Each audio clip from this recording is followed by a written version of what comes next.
Relax ka lang.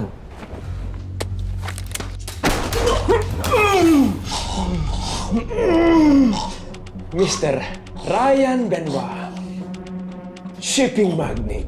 Natagpo ang patay ng mga otoridad sa kanyang sariling bahay. Kinitil ang kanyang sariling buhay matapos paratahan ng mga Santa Babies bilang leader ng korupsyon ng buong Kalabari.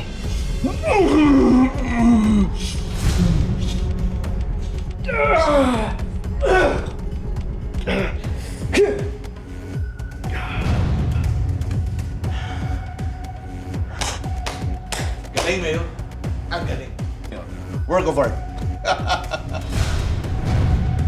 Ano? Ano ba nagagawin mo dyan, ha? Oo, ako na bahala dito. Pati yung mga resibo. Matatanim natin yung ebidensya. Gawa na.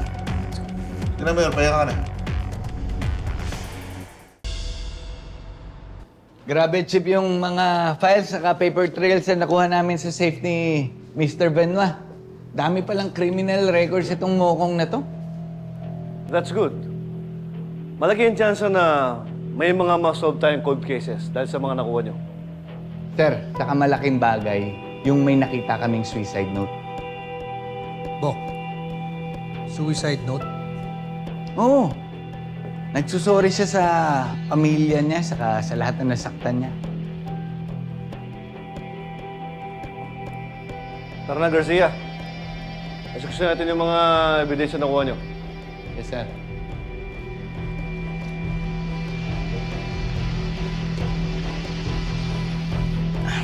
Lola, inom ka munang gamot.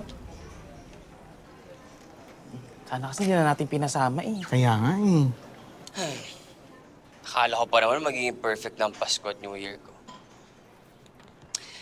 Pero ayan, mukhang natakasan tayo ng mga salarin, mga katirada. Alam niyo, mga katirada, kung papapiliin ako, mas gusto kong mabulok muna sa kulungan ng mga korap na yan bago sila mamatay. Ako din. Agree ako kay Boss Idol. Oo nga. Alam mo, sana nakulong muna to si Mr. Benoit bago mamatay eh.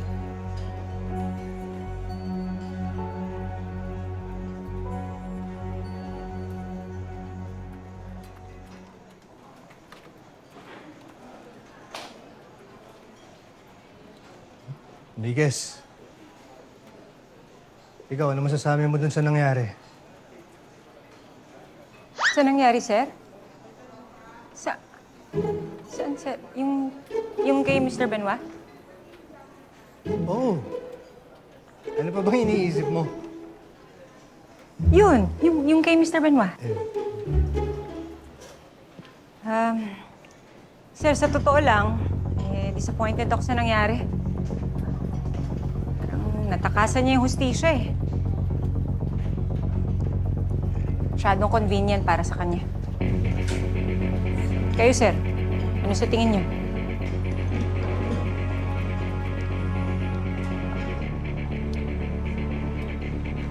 parang masyadong malinis. Parang may mali.